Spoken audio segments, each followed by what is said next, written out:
Ever wondered how long it would take to become a millionaire if you're earning $10 an hour? Spoiler alert, it's longer than you might think. Let's break it down. At $10 an hour, working full-time, that's 40 hours a week, you're pulling in $400 a week before taxes. Over a year, that adds up to $20,800. But remember, that's before Uncle Sam takes his cut. After taxes, let's say you're left with around $17,000 a year.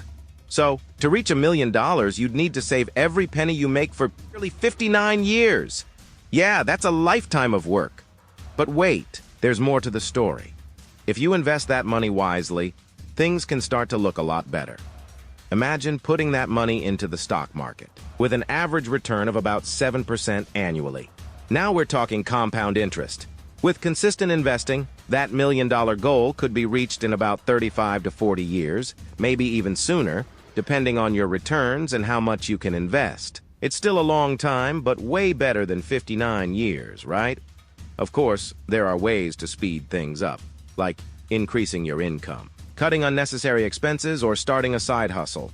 Every little bit helps. Becoming a millionaire on $10 an hour is no easy feat. But with smart saving, investing, and a bit of hustle, it's not impossible. The journey might be long. But remember, it's all about making your money work for you. Want more financial tips and tricks? Subscribe and start your journey to financial freedom.